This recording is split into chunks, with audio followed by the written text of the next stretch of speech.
वो पैसे मांगने आया है, आप उसको नहीं दोगे तो रिश्ता खराब हो जाएगा। And now look at the question that you asked. जिस चीज से बचने के लिए आपने उधार दिया, आपने वही रिश्ता बचाने के लिए अपने पैसे दिए। अब ना वो रिश्ता रहा ना पैसा रहा। Money will be a root cause of breaking the relationship. किसी एक फ्रेंड की story C, there was a famous quote उसने अभी डाला है, a few years back who was my best friend, now we barely know each other. तो sir ऐसा क्यों हो रहा है? तो दोस्ती खत्म नहीं हुई है, खराब नहीं हुई है, कोई झगड़ा नहीं है। It's just that you have outgrown that. हमारी तकलीफ क्या होती है कि जब कोई दोस्त हमें बोलता है अरे तू कितना बदल गया है, हमको ये सुनाई देता है कि अरे मैं अब तुझे पसंद नहीं करता। How to maintain a relationship with health. मैं कैसे सोचूं कि हाँ भाई इस मंदिर को मैं कैसे अच्छा रखूं? लोग बदलते हैं न बदलने के परिणाम भुगतने के बाद। And powerful line, very meaningful. अभी अगर आपको मैं सांस रोकने बोल दूंगा, आप सांस रोकोगे बट 5-10 सेकंड में आप छोड़ दोगे and you start to breathe. Emotional health के लिए स्पेसिफिकली क्या करना चाहिए? One is book, meditation.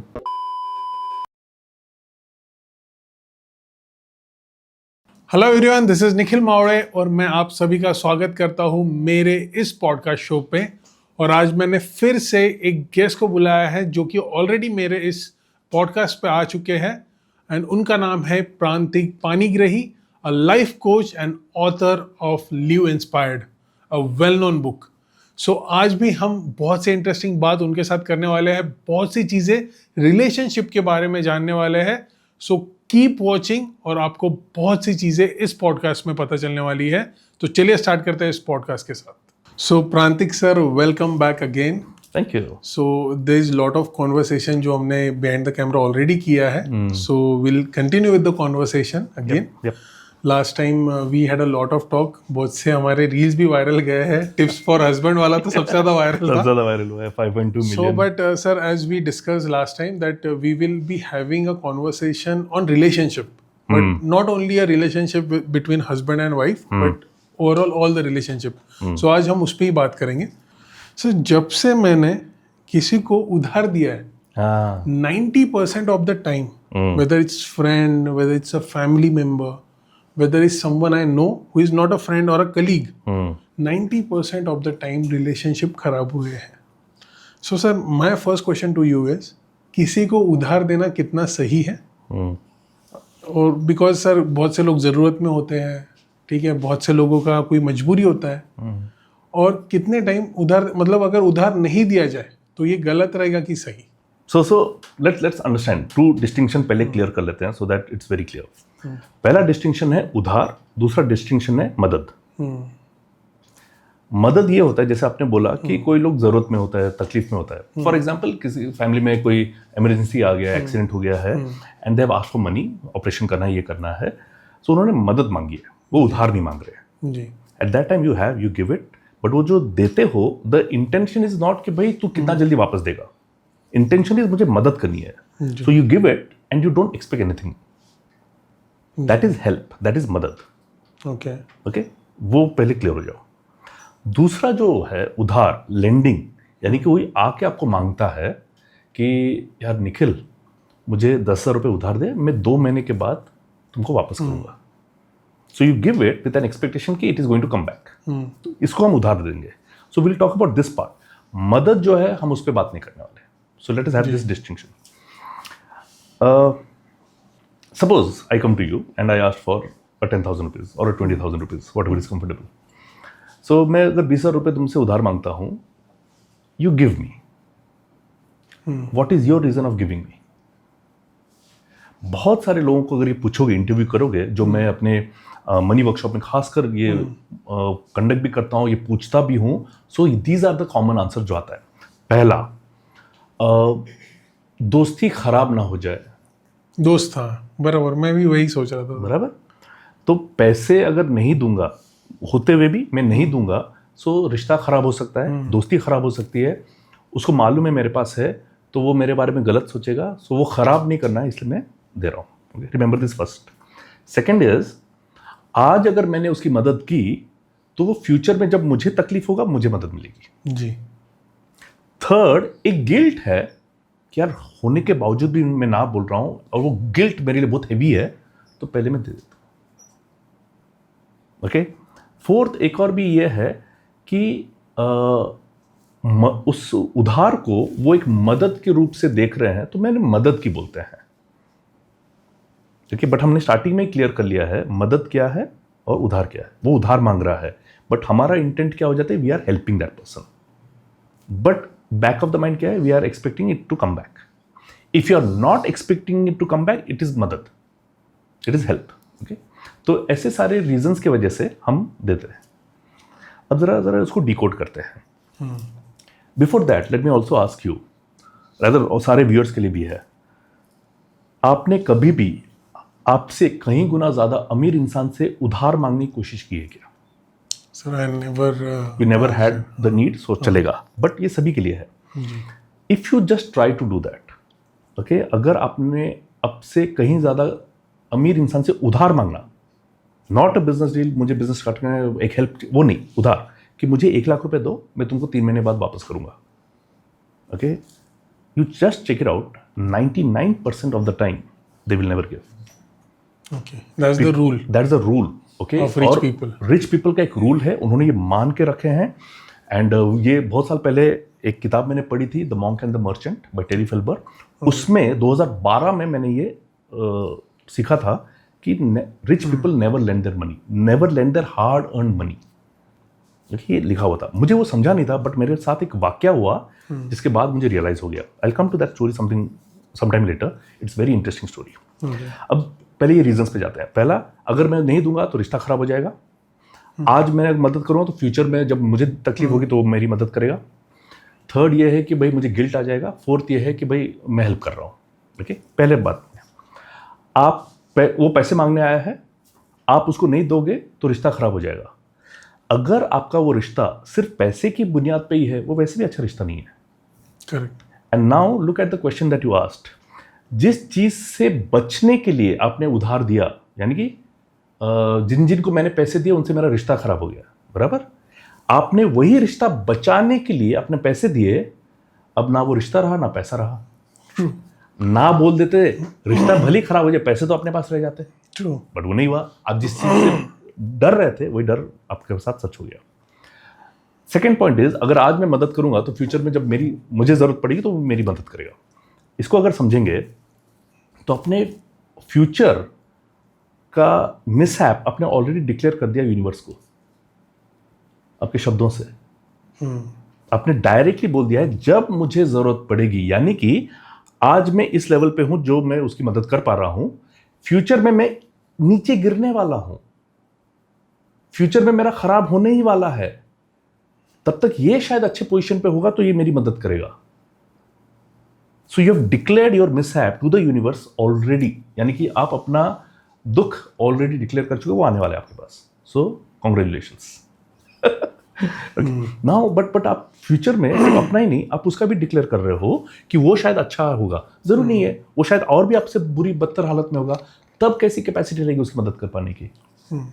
तो इसीलिए आप देखोगे जिन जिन लोगों को आपने उधार दिया हुआ है, it is not coming back, because possibly वो और भी ज्यादा बदतर हालत में है। True. Okay, now the third part is guilt. Let us handle this way. वो पैसा किसका था? मेरा। हक किसका था? मेरा नहीं, पैसा जरूर आपका था बट हक आपका नहीं था। हक किसका था? Your wife, your children, your parents, your family. Obviously वो मनी हक उनका है, डेफिनेटली। right? आपको कैसा लगेगा अगर मैं आपके बच्चे के मुंह से निवाला निकाल के किसी और के बच्चे को खिलाऊं, या फिर मैं अपने बच्चे को खिलाऊं? बिल्कुल ही सही नहीं लगेगा। नहीं रहेगा, यू वोंट फाइंड गुड, आपको अच्छा नहीं लगेगा। बिल्कुल नहीं लगेगा। That is what you have done ना, that is what millions of people have done. एक कोई दोस्त आया, वो 10,000 रुपये उधार मांगा, वो 10,000 रुपये आपके बच्चे का फीस था, वो 10,000 रुपये आपके घर का रेंट था, ओके, लेकिन आपने वो निकाल के किसी और को दे दिया, ये सोचते हुए रिश्ता बच जाएगा और जब मुझे फ्यूचर में जरूरत पड़ी तो मुझे मदद मिलेगी, लेकिन आपने अपने बच्चे के मुंह का निवाला निकाल के किसी और के बच्चे को खिला रहे हो। If this is a bigger guilt, then handle the smaller guilt very easily. So ये गिल्ट बड़ा है, ओके, ये पेन बहुत ज्यादा बड़ा है, तो वो छोटा पेन जो ना बोल के है वो बेहतर है, उसको डील कर लो, ये चीज़ है। Sir now I am very clear कि देना तो नहीं है उधार, but still what do you think, what is the way to ignore or decline the something Beautiful. like that? हाँ अभी थोड़ी देर पहले मैंने बोला था मेरे साथ एक किस्सा हुआ था जो स्टोरी मैं बताऊंगा. जी. सो 2012 में जब मैंने वो किताब पढ़ी थी, आई डिड नॉट अंडरस्टैंड कि rich people don't lend their money. But उस टाइम में 2013 में I got into a financial loss. मेरे ऊपर 53 लाख का कर्जा चढ़ा हुआ था और मुझे मार्केट में पैसा देना था. सो आई वॉज वर्किंग सब कुछ, एंड मैं अपने सारे दोस्तों को बोल कर रखा था मुझ पर कर्जा चढ़ा हुआ है, मुझे काम चाहिए. सो मैंने कभी किसी से पैसा नहीं मांगा, मैंने हमेशा काम मांगा है लोगों से. ओके, एंड मैं काम करके कमा के मैं दे रहा था. I was returning back their money. एक पॉइंट ऐसा था, बिकॉज मुझे मेरे शब्द बहुत मायने रखते हैं, मैंने किसी को कमिट किया था 2 जुलाई मैं उसको 2 लाख रुपए, जो आखिरी मेरा 2 लाख रुपए था, वो मैं दूंगा. That was my last. वो पे करने के बाद I was free from that 53 lakhs.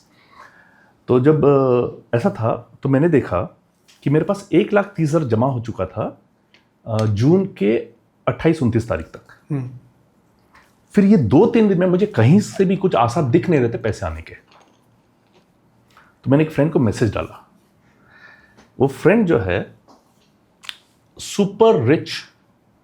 जब उनके साथ जस्ट यूं ही हम शॉपिंग के लिए गए थे, she was shopping and I was just with her and we are very great friends. तो ज़ारा में यूं ही शर्ट खरीदा, गॉगल खरीद लिया, कुछ और कर लिया, ऐसा कर लिया. 75,000 रुपीज़ यूं ही कैश निकाल के उन्होंने पे किया था. So this is 2012. This is 2012. Okay, उस टाइम पे that was and very easy. Okay, बहुत इजीली ऐसे पे करें. So that friend of mind comes from a family background which is at that time around 7,000 crore. Okay, that kind of rich friend. मैं उनको message करता हूँ ये कहते हुए कि you know that I am into that financial thing. I have to पे somebody 2 lakh rupees on 2 जुलाई. मेरा वर्कशॉप शेड्यूल्ड है, मेरी ये कोचिंग सेशन शेड्यूल्ड है, जिसका पैसा मुझे अगस्त की ये तारीख तक आ जाएगा. So by August 20 I will be able to return 70,000 rupees that I am asking from you. Can you help me? ये पूरा मैसेज मैंने उनको सुबह सुबह 8 बजे 30 जून को लिख के भेजा. जब वो उठती हैं, उन्होंने मैसेज पढ़ा और मुझे रिप्लाई बैक करती हैं, and that line has been superb revelation for me, and that give me an idea कि कैसे डील करना है इन सारे लोगों को. जो आपका सवाल है उसका जवाब ये लाइन है.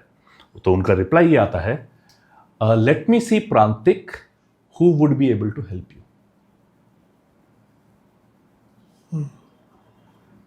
It was such a lovely way of saying no, and I really respect that friend of mine. And no, just a question. अभी जब उन्होंने कायदे से ना बोल दिया है, तो मेरी और उस दोस्त की, उस इंसान से दोस्ती कैसी हुई होगी अभी, रही होगी अभी? सर उन्होंने डायरेक्टली नहीं बोला है. But in a way I am not going to give you बोल दिया. मैं तो उनसे एक्सपेक्ट कर रहा नाराज रहे होगे, लेकिन शी डिडंट डिसरिस्पेक्टेड और शी डिडंट इग्नोर्ड. बट मेरा एक्सपेक्टेशन था, मेरा एक्सपेक्टेशन था उनसे पैसा है, नहीं आया. अभी दोस्ती का हाल क्या होगा? It might be good only because ऐसा नहीं है कि उन्होंने, मुझे लगता है जितना मेरा अभी तक का एक्सपीरियंस रहा है, जब दिया नहीं गया तो रिलेशन अच्छा ही रहा होगा. हाँ, we are best of friends. हमने साथ में काम किया, हमने साथ में बिजनेस किया.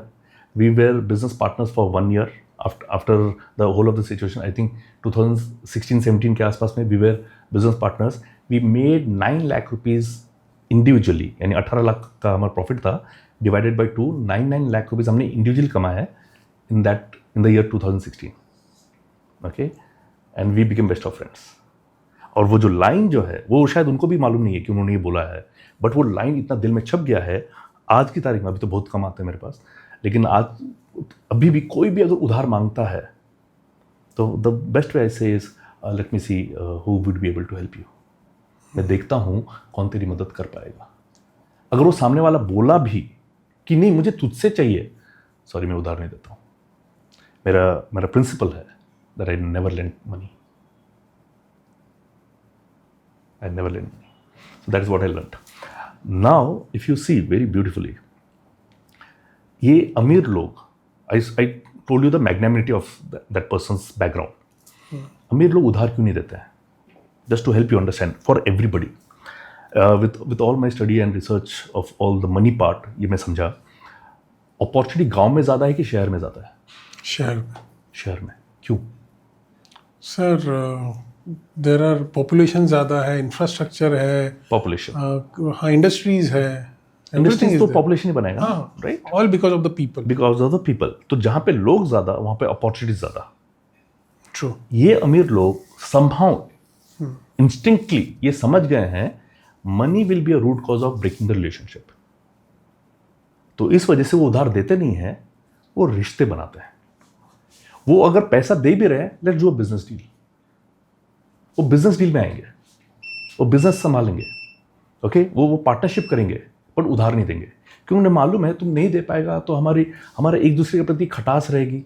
जैसे जिसने आपसे उधार लिया है वो अभी 4 साल से आपको पैसा वापस नहीं दिया, फॉर एग्जाम्पल, आप अभी दोबारा भी उसको कभी भी उधार दोगे क्या? नहीं, क्यों? विश्वास ही टूट गया है। बिल्कुल। सो पैसा आने ही नहीं देते ये रिश्तों में, ताकि विश्वास ना टूटे। एंड बिकॉज ये लोगों को जोड़ जोड़ के रखते हैं, आपस में बहुत बड़ा बिजनेस करते हैं। Interesting.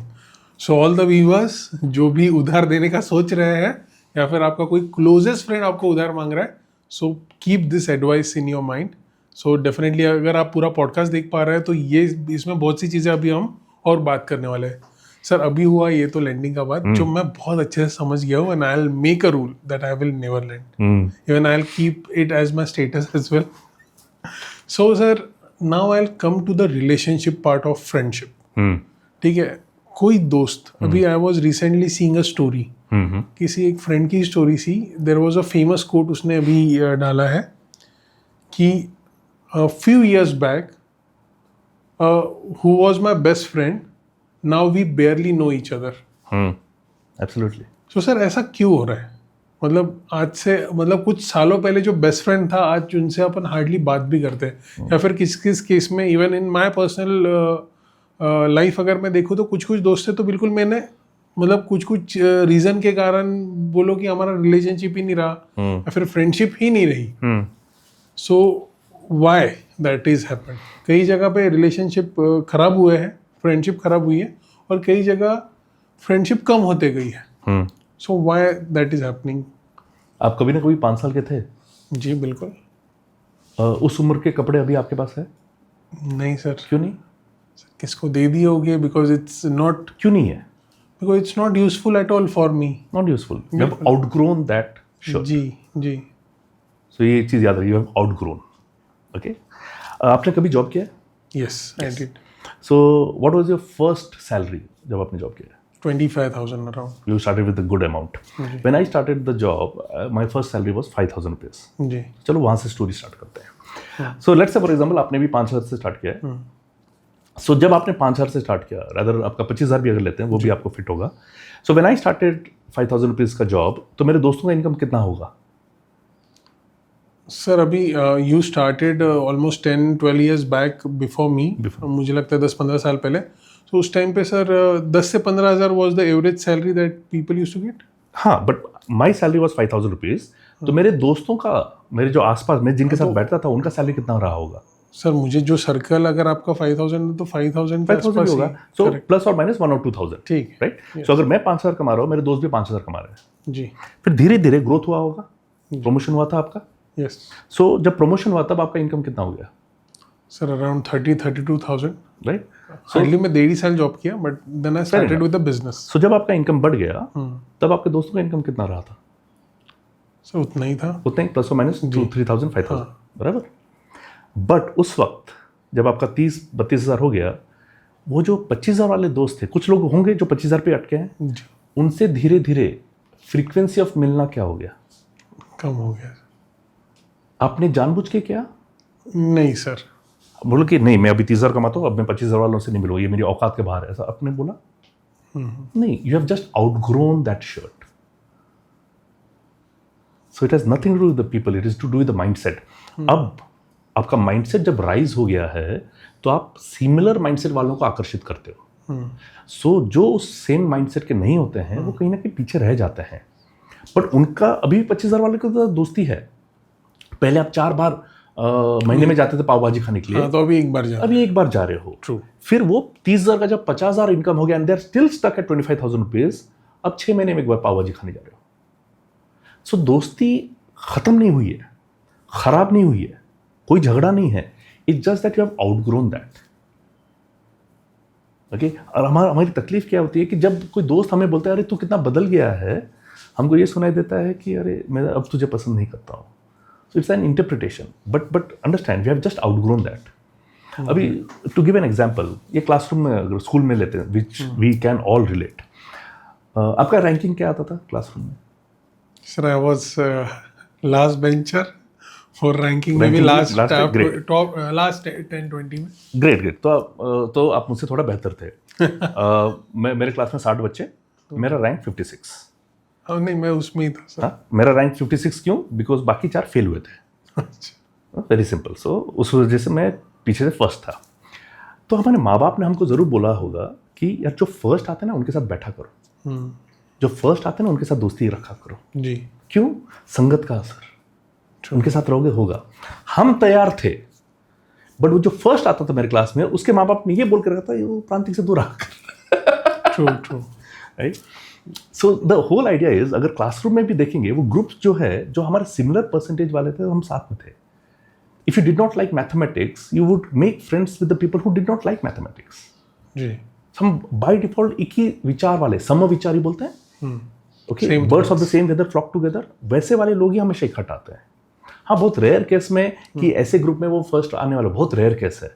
But if you see, जो क्लोज फ्रेंडशिप होगा वो आपके सेम लेवल वालों के साथ होता है। इट्स जस्ट दैट वो क्लासरूम में भी जो फर्स्ट आता था, ही हैज जस्ट आउटग्रोन अस पढ़ाई के मामले में, इसलिए उसका ग्रुप अलग, उसका स्टडी सर्कल अलग, वो मिलता भी अलग लोगों से, हमसे नहीं मिलता। So it's just that we have outgrown. कोई दोस्ती खराब नहीं हुई, कुछ नहीं हुआ। इट्स जस्ट दैट अभी you can't afford to meet them because now you have got a new circle. True, interesting sir. Now we'll talk about the relationship, जहाँ पे we'll talk about the marriages आजकल जो चल रहे हैं। Sir, the biggest thing that I have realise, और मुझे भी पर्सनली ये एक्सपीरियंस आता है और बहुत से लोग इस दौर से गुजरते हैं, बिकॉज बहुत सा मेरा सर्कल इज ऑलमोस्ट मैरिड, अभी 80 to 85% लोगों की शादी हो गई है। सर, जब पहले 2-3 साल में व्हाट आई हैव रियलाइज, मेरे दोस्तों ने जम के घूमा है, पार्टी की है, बहुत से इंस्टाग्राम पे पोस्ट डाले हैं, स्टोरीज डाली है, एंड सडनली जैसे ही 2-3 साल खत्म होते हैं तो उनका वो चीज़ें कम होते गई है। And I think it's a part of life in any relationship और इन एनी मैरिड लाइफ, कि एक स्टेज आता है जहाँ पे चीज़ें मोनोटोनस होने चालू हो जाती है। And sir, it likes you are stuck in the circle. वो जो माउस है वो इस पे घूमते रहता है व्हील पे, वैसा चीज़ें होना चालू हो जाता है, and you don't see an escape. ठीक है sir, what is your solution on this? How people would find more curiosity और एक्साइटमेंट इन देयर लाइफ, जो जिनके शादी को टाइम हो गया और बहुत मोनोटोनस हो गई चीज़? Let me set to context, तब आपको समझ में। मैं कोई एक इंटरव्यू देख रहा था, अली असगर जो पहले कपिल शर्मा शो में आते थे जी। सो वो एक दादी का रोल प्ले करते थे। करेक्ट। उनको, और वो बीच में छोड़ दिए, he did not become a part of Kapil show. तो जब उनको पूछा गया कि Y didn't you continue that, तो उन्होंने एक बढ़िया चीज़ बोला कि आई डिड नॉट सी दादी का रोल ग्रोइंग। दादी वो एक ही प्रकार में रह गए, it was not growing, whereas the other characters they were playing, like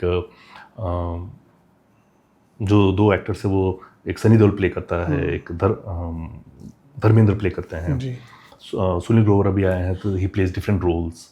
so वो कैरेक्टर बहुत अलग अलग ग्रो कर रहा था, बट दैट अली असगर का एक कैरेक्टर, दादी का जो रोल था, that was not growing. So that's why he felt I am not growing as a character, so he left the show. उसी प्रकार से एवेंजर्स का जो पूरा सेट है, उसमें गार्डियन गैलेक्सी गार्डियन जो भी है, गार्जियंस ऑफ गैलेक्सी, उसमें ड्रैक्स करके एक है। ओके, वो ड्रैक्स जो है, अभी रिसेंट न्यूज़ है कि even he left the Marvel. Drax mean the role which is done by Bautista. हाँ, the WWE। So he quit that role because he also said that I was not seeing it grow. Same type same thing, it was not growing well. True. So कोई भी अब देखेंगे तो वो दादी का role उस कपिल शर्मा के साथ एक रिश्ता था, और ड्रैक्स का रोल वो मार्वल कॉमिक्स के वर्ल्ड में वो भी एक रिश्ता था, बट वो रिश्ता तोड़ा because it was not growing. How much have you been growing in your relationship in last 3 months, last 6 months as a person, as a couple? वो कहाँ पे है? So I'll give you another classic example, analogy, ताकि समझे. Mixer grinder होता है. अगर एक मिक्सर ग्राइंडर बहुत पुराना है और आपको मालूम है कि अभी इसके पार्ट्स नहीं मिलते हैं, अब थोड़ा ख़राब हो गया, आपने जाके दिखाया तो उन्होंने टेम्परेरी फिक्स करके रखा हुआ है, बट वो रिपेयर वाले ने बोला कि इसके पार्ट्स अभी मिलते नहीं है, थोड़ा संभल के चलाना. अगर ये बोल दिया है सो आपने गुर्र ऐसा चलाओगे या गुर्र गुर्र गुर्र कैसे चलाते हो? बस सर वैसे right. Why? Because you know that it's spoiled. Yes. You know डर है, कुछ भी हो डर सकता है, कुछ भी हो सकता है. जी. So that is called as the maintenance phase of the relationship. Okay. ये मेंटेनेंस फेज है, और जब नया नया रहता है तब पूरा फुल फ्लो में चलाते हैं बिंदास, बिना डरे कि मालूम है नया है. Same thing with the relationship. जब नया है, नए रिलेशनशिप में है, सो इट हमको मालूम है everything is good. So we are exploring like anything, we are exploiting like anything, exploiting in a positive way. हम घूम रहे हैं, जा रहे हैं, एवरीथिंग इज गुड. बट धीरे धीरे होता क्या है, कुछ पार्ट्स बिगड़ते हैं. लाइक फॉर एग्जाम्पल, ऑफिस में काम बढ़ गया है, घर आते हो, no the wife is expecting कि भाई चलो अभी वापस घूमने जाएंगे, but your body is not coping up, you are tired, आज नहीं. So now the thing is, धीरे धीरे 1-2 पार्ट्स खराब होना स्टार्ट हो रहे हैं. And you have to also understand you are aging. You are not that 30 or 25 year old. You are now 35 year old, you are now 40 year old. So you are aging, the body is also aging. So you need to start understanding कि भाई what I can do the best now. Okay? So आपको वो भी समझना है. I'm not saying कि भाई body age हो रहा है तो आप मस्ती नहीं कर सकते हो, but you should understand कि how to take care of it and how to enjoy. ये बहुत मायने रखता है. So अब जो है people are in that maintenance phase, इसलिए गुर्र करे चला रहे हैं, संभल के, डर के. फिर बीच में कुछ तू मैं ऐसा हो गया है. Now people are scared of talking to each other. True. उनको ये नहीं मालूम है कि मैं अगर ये बोल दिया तो ये चिढ़ जाएंगे, मैं ऐसा कुछ बोल दिया तो कहीं गुस्सा ना हो जाए. फिर धीरे धीरे साइलेंस आ जाता है, बहुत संभल के चलाते हैं अभी. जी. Okay. So the whole idea is that is maintenance phase. You need to be in the escalation phase. Escalate. उस रिश्ते की क्वालिटी को एस्केलेट करो. जब नया नया होता है, घूम रहे हैं, बढ़िया, यस ग्रेट. बट जब एजिंग हो रहा है, जब थोड़ा डीप हो गया है, मोनोटोनस क्यों आ जाता है? Because now you think that it is of no use, हम ऑलरेडी इतना घूम के आ गए हैं, अब क्या करें? हाँ, घूम के मत आओ, but what else can you do? Can you just go for a long drive? Can you go for a date? Okay, just dinner date. बच्चे भी हैं, बच्चे को बोलो तुम घर पर रहो, हम डिनर डेट पे जा रहे हैं. Okay, just go for movie date. You ही long drive. So there has to be something that you need to do for escalating the relationship. You should be continuously growing. इसलिए बोलते हैं together एक गोल बनाओ, एक गोल सेट करो कि दोनों मिलके उस गोल के लिए काम कर रहे हैं. Like whenever they plan for the baby, तब क्या हस्बैंड वाइफ दोनों मिलके कर रहे हैं. They are both excited for that. It's a goal. Once the child is born, उसके बाद गोल रखते नहीं काफी सारे. There has to be some goal. Maybe it could be, let's say for example, Egypt जाना है. तो अगर इजिप्ट जाना है, so what are we doing together to plan for the Egypt trip? ऐसा नहीं कि only one person will take care of all the budgeting, but are we doing something that we both are working for one goal? So we are not escalating our relationship. So sir, we talked about relationship with money, जहाँ पे friendship की भी हमने बात की. Then we have talked about today's relationship, जहाँ पे husband wife बहुत मोनोटोनस चीज़ें हो जाती है. Now I want to talk with you relationship with work. ठीक है, it's very important for me. Sir, I will take my example only. I had very I was very passionate about creating, I thought I was passionate about creating a property review video, and people used to love that. I used to get a lot of viewership. Almost I have created more than 250 plus videos property reviews specifically. There are more than 300 plus long format videos that I have created. But sir, in the first 100 to 150 videos, I was so passionate. मैं कुछ मतलब reviews के लिए, shoots के लिए 7 o'clock 8 o'clock भी गया हूँ. ठीक है कि भाई yes I am going to shoot this property, I show this, मैं ऐसा दिखाने वाला हूँ, मैं अभी वैसा दिखाने वाला हूँ. Sir in the last 100, I would say in last 50, things got so boring for me. मैं पहले जिस चीज़ को इतना इंटरेस्ट से करता था, अभी बस उसको मैं काम समझने लग गया. एब्सोल्युटली. अभी बस मैं जाता हूँ, हार्डली 1 से 2 घंटे का शूट रहता है, जिसको मैं पहले 4 घंटे देता था. डेफिनेटली मेरा स्किल्स बढ़ गया है, चीज़ें बढ़ गई है, but the kind of effort that I use to take before, अभी मैं बिल्कुल नहीं ले रहा हूँ. मुझे ऐसा लगता है बस इट्स अ वर्क. अभी जिसको मैं 8 o'clock 9 o'clock 10 o'clock मॉर्निंग में जाके एकदम पैशनेटली करता था, उसको भी मैं 3-4 o'clock जाता हूँ and by 5-6 o'clock I will end it. यही डालना है. Same thing I am speaking. And जैसे कि आपने वो अली असगर वाला एग्जांपल दिया कि आई am not growing, my character was not growing, मुझे बस वही फीलिंग मेरे ये वर्क में आ रही है जहाँ पे मैं कंटेंट क्रिएट कर रहा हूँ. Absolutely. So sir why is that happening? And with this kind of work, what is the justice you're doing to the clients? That's Sir, a very strong question. Yes. You may not have to answer. Okay? Be with this question. So आपके इस काम से कुछ ना कुछ impact हो रहा है, ये याद रखिएगा. जी. So now let's repeat your statement. आपने क्या बोला कि I used to create videos. Ji. And I'm still creating. हाँ, तो हम पास्ट में जाते हैं. So I used to create videos which people used to love. Ji. And I was very passionate about creating videos because it was being liked. Let's understand the word creator. The word creator comes from an old Latin word, creare, C-R-E-A-R-E. Creare का मतलब है to bring forth, बाहर निकालो. Okay? Creator, हम God को भी संबोधित करते हैं creator नाम से. He created all of us, this world, this universe. What was his purpose of creating universe? Creating us? Be with the question. I'll add one more question. Painter एक painting create करता है. Poet एक poetry create करता है. एक designer एक car design करता है. Jewelry designer jewelry का एक pattern design करता है. What is the purpose of that creator? वो क्यों ये सारा चीज़ करता है? सर इट्स अ परसेप्शन कि मुझे I want to create one of the best art. For what? An author writes a book. For what? So that it would reach to a people, those who want to know about my story or know if it's a self-help book, so people should get more help from my work. And when people are not reading and people are not getting help from my book, how will I feel? Absolutely sad. That is what creator is not. This is where you need to have a clear distinction and have a clear line. आपने ये बोला I was very passionate about creating videos. I thought I was very passionate about creating videos and it was liked by other people. So यानी कि your creation was only dependent on the validation of the other people.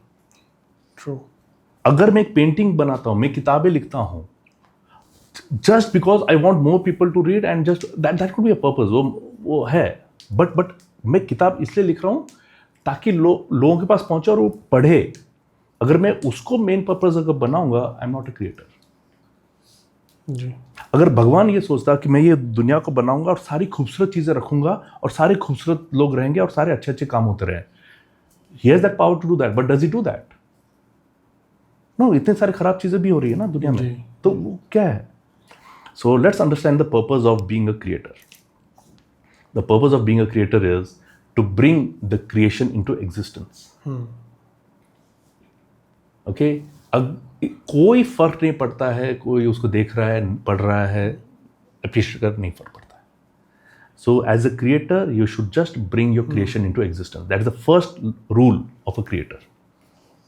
Okay अगर उससे कुछ reach करना है, in your case audience को reach करना है, बेनिफिट मिलना चाहिए बुक्स के थ्रू, सब है, that's a pure gimmick of marketing. Okay आप कैसा बढ़िया मार्केटिंग कर सकते हो, कैसा बढ़िया सेल कर सकते हो, उससे है. But the whole idea is as a creative I write books because I want to bring my creativity into existence. मेरे साथ वो क्रिएटिविटी दफन नहीं होना चाहिए, जलना नहीं चाहिए. ओके एज ए क्रिएटर पहला वो चीज़ है.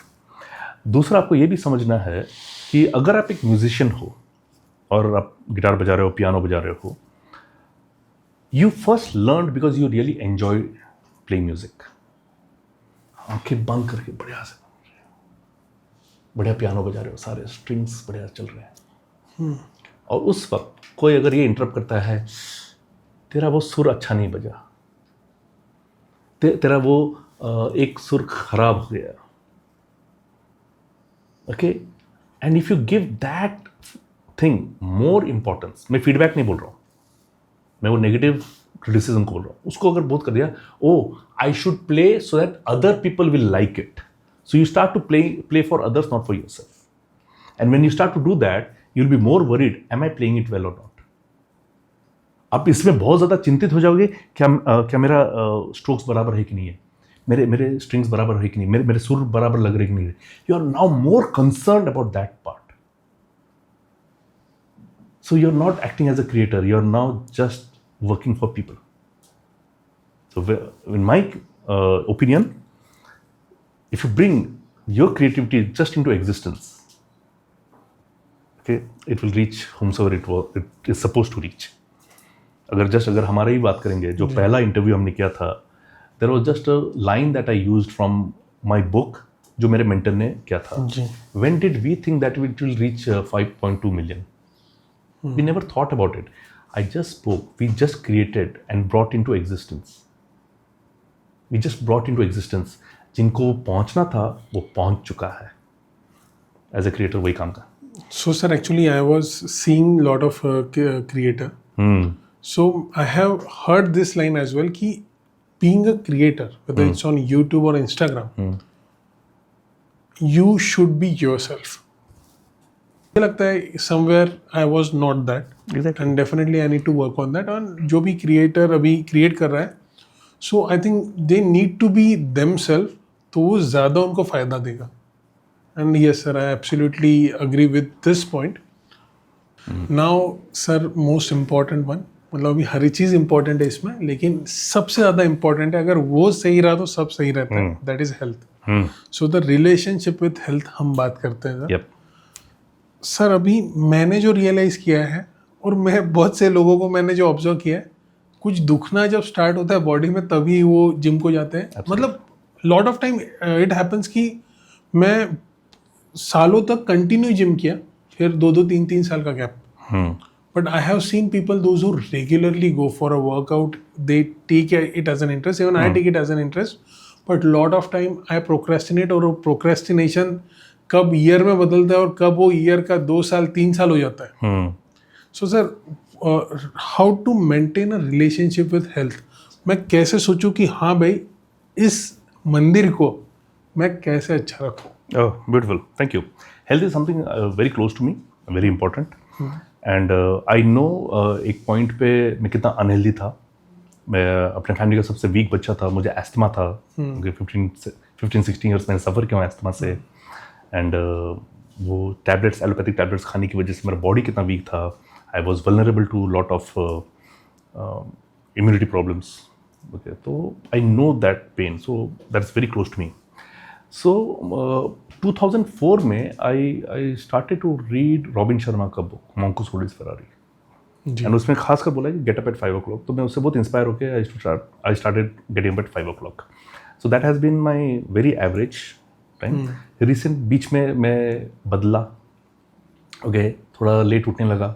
That impacted my health, so I went back again. So अब जो एवरेज टाइम जो है that is 5:30 that I get up. Now जैसे आपने बोला कि पहले स्टार्ट कर लेते हैं, बाद में छोड़ देते हैं, या फिर कुछ दुखना स्टार्ट होता है तभी स्टार्ट करते हैं. तो हम हमेशा एक इंसानी फितरत रही है कि लोग बदलते हैं न बदलने के परिणाम भुगतने के बाद. It's always there.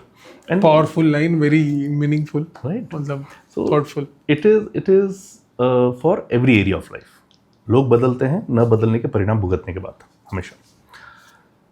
Now the challenge about health, लोग हेल्थ पे फोकस क्यों नहीं करते हैं? क्योंकि अभी अगर आपको मैं सांस रोकने बोल दूंगा, आप सांस रोकोगे बट 5-10 सेकंड में आप छोड़ दोगे and you start to breathe.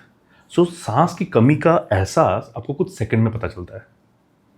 मैं अगर आपको अगले 7-8 घंटे पानी ना दूं, so you will become very thirsty and आपको एहसास होता है कि पानी की ज़रूरत है. सो पानी की जो गरज है वो नीड जो है 7-8 घंटे में पूरा होता है, एहसास पता चलता है. अगर मैं आपको खाना नहीं दूं तो आप 3 से 4 दिन बिना खाने के रह सकते हो. तो शरीर को एहसास तब होता है जब 4 दिन तक खाना नहीं मिलता है. एक्सरसाइज जो इतना इंपॉर्टेंट है, एकमात्र ऐसी चीज़ है जिसका एहसास 40 साल के बाद होता है. एक्सरसाइज नहीं करने के 40 साल के बाद, नहीं, क्योंकि वो इतना स्लोली आराम से मारता है अंदर, और जब तक उसकी ज़रूरत पता चलती है, हमारे अभी हाथ पैर ढंग से काम भी नहीं कर रहे हैं, एहसास होता है, लेकिन तब तक we are not able to do anything. So my high. और एक चीज़ जो मैंने अभी रिसेंटली कहीं पे पढ़ा कि if your health is good you will have multiple goals. If your health is not good, you will only have one goal, health. और फाउंडेशन देखेंगे जो मैं अपने ब्रेक थ्रू वर्कशॉप में खासकर सिखाता हूँ, तो उसमें खासकर एक चीज़ जो है, the base is health. First is health. Health को पहले बेस ले लो, okay. Health second is, first is physical health, second is the emotional health, okay. Third is relationship, fourth is time, okay. Fifth is money. Sixth is your growth. तो ऐसा एक hierarchy है. मुझे एक वर्कशॉप में पूछा कि इस पिरामिड में कितना समय किसको डालना है. मैं बताता हूँ, जितना स्पेस वो चीज़ इस पिरामिड में ले रहा है. ओके, सबसे ज़्यादा health. First base is health, तो base of the pyramid is more, तो उसको सबसे ज़्यादा वक्त दो, okay. Now and second is emotions. So emotions and physical health दोनों साथ में रखना जरूरी है. मैं सर दोनों को हेल्थ में ही कंसिडर करूंगा, फिजिकल और इमोशनल हेल्थ. एंड अगर आप देखोगे, people who are not exercising are also mentally fatigued, and people who are exercising are also mentally very healthy. क्योंकि जब एक्सरसाइज करते हो तो हैप्पी हार्मोन सीक्रेट होते हैं and it keeps you happy. काफ़ी लोगों को स्ट्रेस जब होता है, they go and do lot of gym, they go for Zumba, they go for walk, बहुत सारी चीज़ें. सो ये स्वाभाविक है, क्योंकि जब आप एक्सरसाइज करते हो, the brain gets a signal कि there is something exciting happening, so let me secrete happy hormones. तो एकदम हैप्पी हार्मोन्स कॉर्टिसोल लेवल को पूरा ब्रेक डाउन करता है. So that's one of the most important thing. तो health is very very important, no matter. अच्छा, many people they think that हम जाते हैं 20 मिनट वॉकिंग के लिए. Walking is not an exercise, it's an activity sir. मैं it's just an activity जी. मैं बोलता हूँ, it is just a medium of commuting from one place to other. ये हम जमाने से करते हैं, but that is not considered an exercise. वो सिर्फ दिल की तसल्ली है. हाँ, कुछ नहीं कर रहे तो वॉकिंग तो कर रहे हैं, बट उससे कुछ भी बर्न नहीं होता है साहब. Brisk walking is an exercise, because there is some exertion happening, there is some sweating happening. जो सुबह सुबह सिर्फ वॉक कर रहे हैं, एकदम टहलने के लिए, गार्डन में जैसे टहलने के लिए वॉक कर रहे हैं, that is not an exercise. Please उसको कंसिडर मत करो एक्सरसाइज में. Something that sweats, something that increases your heartbeat is the real exercise. Yoga भी जब करते हैं तो उसके स्ट्रेचिंग मूवमेंट, उसके कुछ पोजीशन को जब होल्ड करते हैं, हार्ट बीट ऑटोमेटिकली इंक्रीज होता है. So anything that increase the heart beat and sweats is a good exercise. वो बहुत जरूरी है. इमोशनल हेल्थ के लिए you have to take care of lot of things. First is food, क्योंकि food, बहुत सारे ऐसे फूड होते हैं which are good for the brain. तो प्लीज़ अगर आप नॉन वेजिटेरियन हो तो नॉन वेज को अच्छे प्रमाण में खाइए. वेजिटेरियन है तो वेजेस आप जान लीजिए कौन सा क्या है. Have some good food which takes care of the brain. बहुत बार there are many people who use some supplements. उसको अगर ज़रूरत पड़ा तो लो, कोई प्रॉब्लम नहीं है, till the time it is coming from a good source, good company, and it is helping your body. And if expert suggest, सब obviously वो किसी एक हेल्थ कोच के साथ ही आप करो.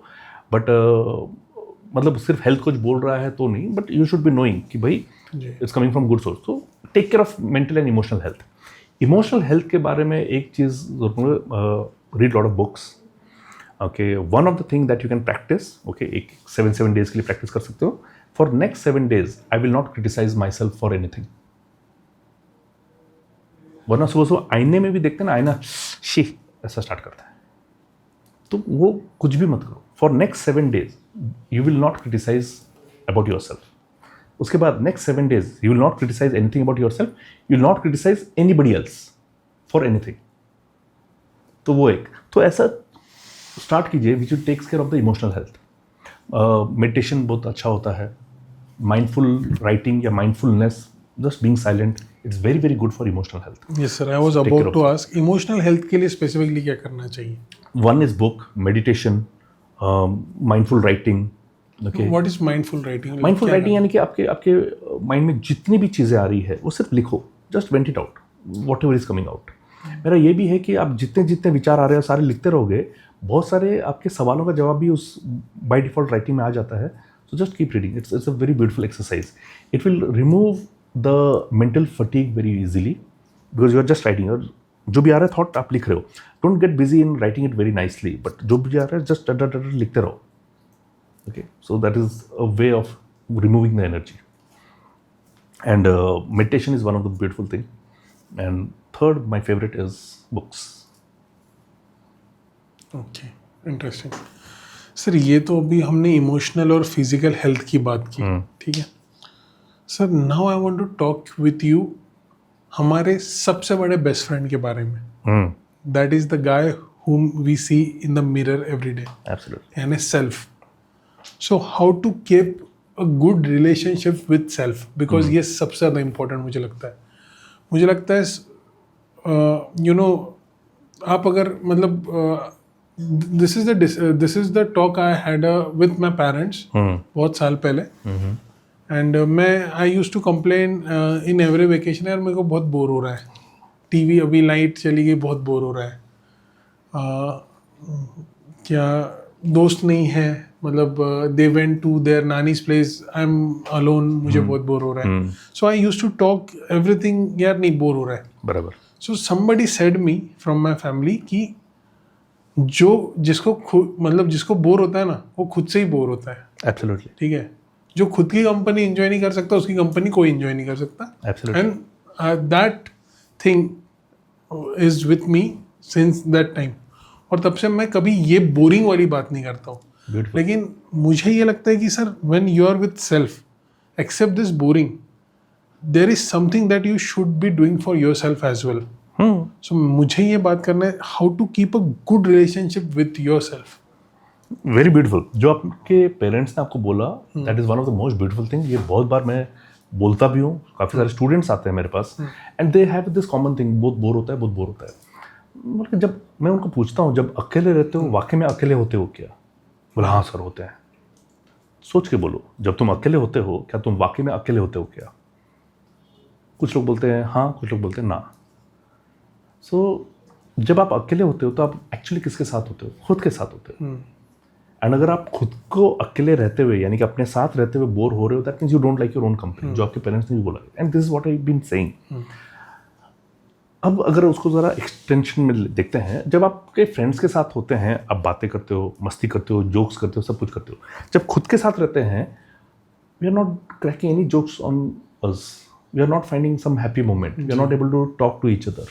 जी, जस्ट वेरी इंटरेस्टिंग चीज़. आपके बेस्ट फ्रेंड का नाम क्या है? Sir there are many. Name one. Prasad. Prasad. अपना नाम क्यों नहीं लिया? अपना नाम क्यों नहीं लिया? हाँ, बस ऐसे सोचा, सेल्फ का नहीं. So you address this question कि let's talk about the best person, हमारा बेस्ट पर्सन के साथ बात करना है. आपने स्टार्ट वैसे किया, बट मैंने जब आपको पूछा आपके बेस्ट फ्रेंड का नाम क्या है, प्रसाद का. चलो अभी प्रसाद से बात करते हैं, प्रसाद के बारे में बात करते हैं. आप और प्रसाद एक दूसरे को कितने सालों से जानते हो? Around 14 to 15 years. 15 years. और एक दूसरे के बेस्ट फ्रेंड कब से बने हो? During engineering around 7. कितने सालों से? 10 years. 10 years. सो 15 साल से एक दूसरे को जानते हो और 10 साल से एक दूसरे के बेस्ट फ्रेंड हो. यानी कि 5 साल आपने कुछ ना कुछ एक्सपीरियंस किया एक दूसरे के साथ, विच मेड यू से प्रसाद इज माई बेस्ट फ्रेंड. बराबर. क्या क्या वो उन 5 सालों में? Emotional time. क्या किया आपने? इमोशनल टाइम मतलब क्या? वो तन्हा बैठा है, आप तन्हा बैठे हैं? नहीं, वी हैड अ डिस्कशन. जब आदमी बहुत सी, मतलब ऐसा टाइम रहता है जब when you are into your job और when you are into struggle, what did you do in those 5 years जिसके बाद आप बोल जस्ट पाए? Spend time. You spend time, right?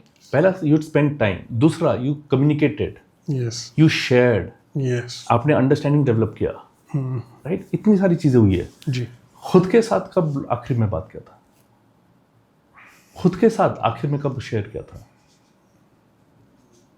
खुद को आखिरी बार कब अंडरस्टैंड किया था? जी. सो हम अपने बेस्ट फ्रेंड बनेंगे कैसे फिर?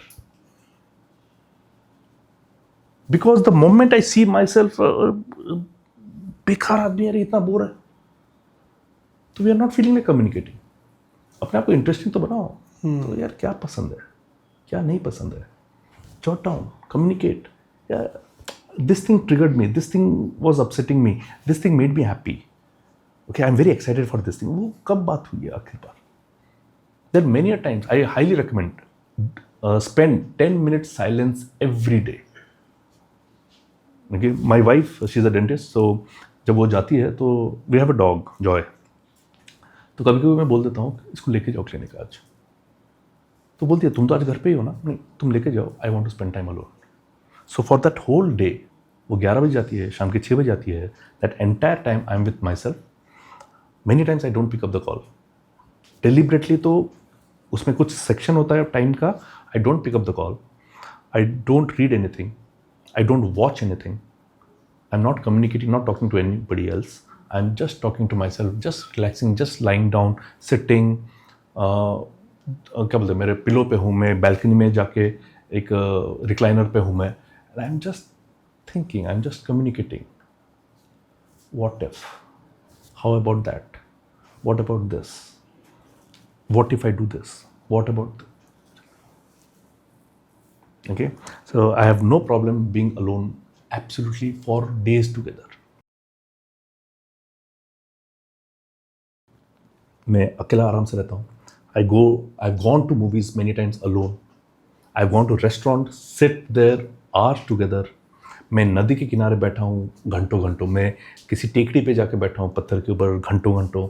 I have no problem doing that because I enjoy my company, and that's one of the best time. Best creativity comes at that time.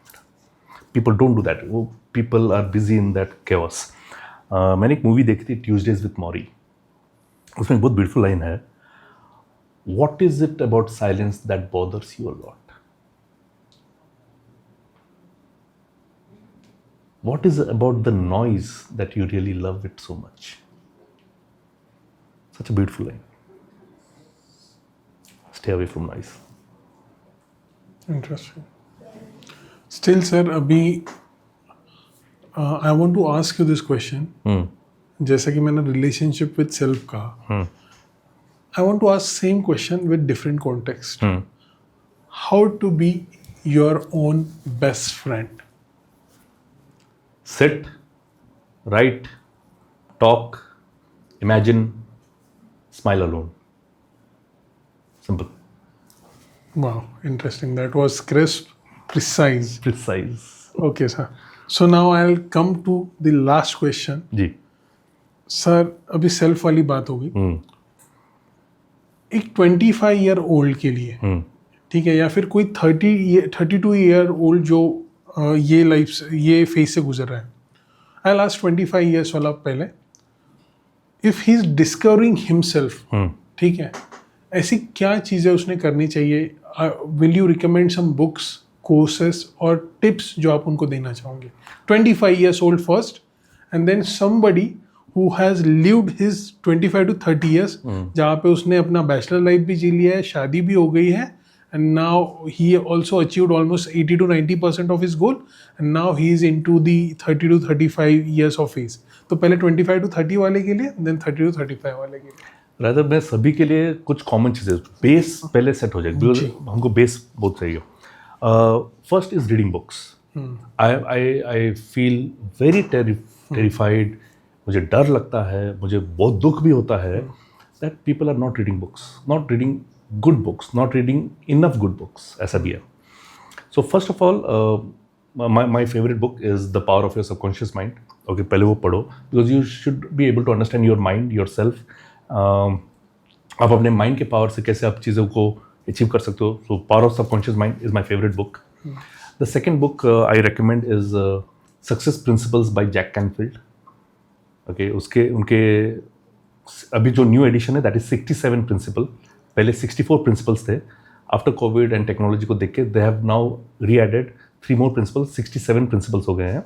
तो सक्सेस प्रिंसिपल मोटी बुक है but beautiful book to read. It is 67 principles of success. That is success principles.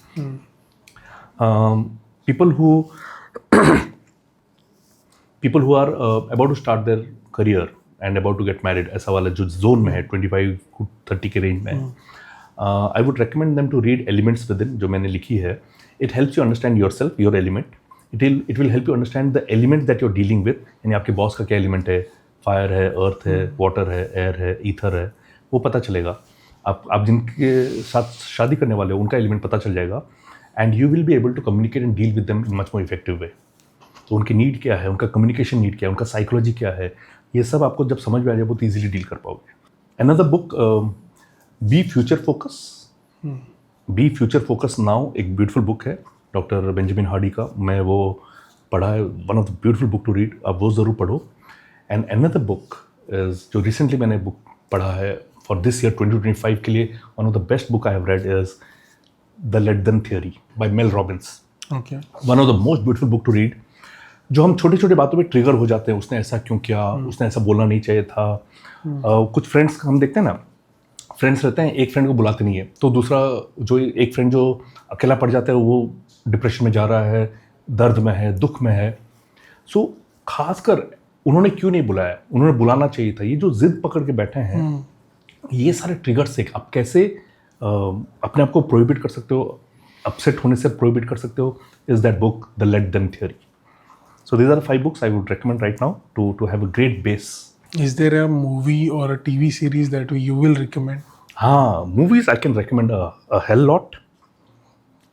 I'll अभी recent. Or any YouTube video or courses as well? हाँ, so I'm a big movie fan, तो movies को मैं बताऊंगा. Even same. So क्या आपके पास लोग आते हैं जो ये कंप्लेन करते हैं कि मैं तो बहुत अच्छा आदमी है, बहुत मेहनत कर रहा है, बट मुझे रिजल्ट नहीं आ रहा है, और वो देखो वो कितना बुरा आदमी है बट उसको देखो कितना अच्छा रिजल्ट आ रहा है. पता है. So I shot a small video जो मैंने अपने चैनल में डाला था, उसी का रेफरेंस ले रहा हूँ मैं, कि मैंने एक सीरीज़ देखा the day of Jackal. Okay. Eddie Redmayne उसमें जो एक्टर है, जो फैंटास्टिक बीस्ट उसमें जो एक्टर है, स्टीफन हॉकिंग का रोल उन्होंने प्ले किया था द थियरी ऑफ एवरीथिंग वाले वो मूवी में. I fell in love with that actor, जिस प्रकार से उन्होंने उस रोल को अदा किया है. That man is an assassiner. Okay? Contract killer है. मिलियंस ऑफ यूरोज कॉन्ट्रैक्ट लेता है ताकि किसी को मारे, यानी कि वो एक इंपॉर्टेंट पर्सन को मारे. वो पूरा सीरीज बताता है he is going to kill, but उसका वर्क एथिक देखना, वो किस प्रकार से प्लानिंग करता है, किस प्रकार से दोस्ती करता है, किस प्रकार का नेटवर्किंग करता है, किस प्रकार का एम्यूनिशन बनाता है, डिज़ाइन कैसे करता है एक नया एम्यूनिशन, वो सब बताया है. And he was present at the right time. निर्धारित समय पे वहाँ पे था, निर्धारित जगह पे था, and he shot that man. So what I learn from that series is look at the work ethic. वो बुरा काम कर रहा है but look at the work ethic. आप कितना भी मूवी निकाल के देख लीजिए, जितने भी नेगेटिव रोल्स है, ड्रग्स स्मगल कर रहे हैं, एम्यूनिशन स्मगल कर रहे हैं, ह्यूमन ट्रैफिकिंग कर रहे हैं, they are all having great work ethic. उन्होंने बोला कि इतना माल इतने बजे मिल जाएगा, पहुंचते हैं 10 बजे. ओके. कॉन्ट्रैक्ट किलिंग लेते हैं कि वो वहाँ से गुजरने वाले वो मिनिस्टर उसको वहाँ पे मार देंगे, उसी जगह पे एग्जैक्टली शूट होता है. So the whole idea I realise from that series is इतना वर्क एथिक अच्छे लोग नहीं दिखा रहे, इसलिए दे आर लेफ्ट बिहाइंड. अभी कल भेजते हैं ना, आज तो सैटरडे है ना, कल भेजते हैं. कोटेशन मांग रहे हैं, भेज दो ना. 1 घंटा काम करे, भेज दो. उदिया कल भेजते हैं. प्रोक्रेशनेट करोगे, ऊपर वाला क्या ब्लेस करेगा फिर? He is doing a bad work, but work ethic देखो, he is blessed, he is getting millions of euros just to kill one person. Obviously उसके चैलेंज है, but look at the work ethic. So I realise what a beautiful work ethic. Okay, the day of Jackal. एक movie मैंने देखी थी, the little engine that could. Okay, it's an animated series but beautiful, I loved it, वो ज़रूर देखना. Helping hands एक doctor की movie है. I don't remember the name of the doctor, but helping hands वो ऐसा मूवी का नाम है. Who is a doctor and उनकी मदर जो है, 2 भाई थे, एक इंजीनियर बना, एक डॉक्टर बना, and he became one of the best neuro surgeon, brain surgeon वहाँ पे. एंड मदर जो है वो अनएजुकेटेड थी, इलिटरेट थी, बट बच्चों को कभी एहसास होने नहीं दिया कि मुझे पढ़ना नहीं आता है. And she gave the belief in the children that you are made by God, so you can not let this life get wasted. Okay, great movie to watch. Okay, वो एक बहुत इंस्पिरेशनल मूवी है मेरे लिए.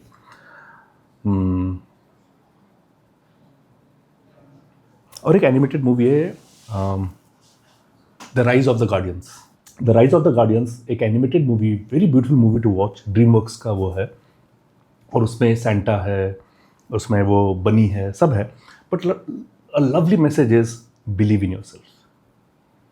और वो belief क्या करता है और वो नेगेटिव एंटिटी को कैसे दूर भगाता है, जस्ट बाय दैट बिलीफ.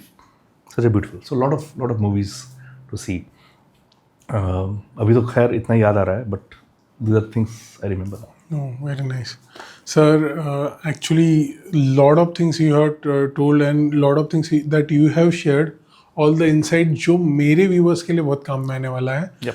और सर मेरे पर्सनली बहुत काम में आने वाला है. That's why I love taking podcast, because बहुत सी चीज़ें मुझे भी सीखने मिलती है. So thank you so much again प्रांतिक sir for coming second time. And definitely we'll be having the third part. There is a lot to discuss with you. Absolutely. So sir, thank you so much for coming to my podcast. Thank you so much. It was my pleasure. Thank you so much. So ये था आज का podcast. Definitely आपको प्रांतिक sir की बहुत सी चीज़ें इसमें पसंद आई होगी. डेफिनेटली उनके जो भी बुक्स है उनकी लिंक भी मैं डिस्क्रिप्शन में डाल दूंगा ताकि आप बाय कर सके. और साथ ही मैं ऐसे कई गेस्ट मैं आपके सामने लेके आऊंगा जिनके साथ मैं ऐसे ही कॉन्वर्सेशन करूंगा which will be more insightful. So ये था the Nikhil Mawde show. This is Nikhil Mawde signing off. Bye-bye.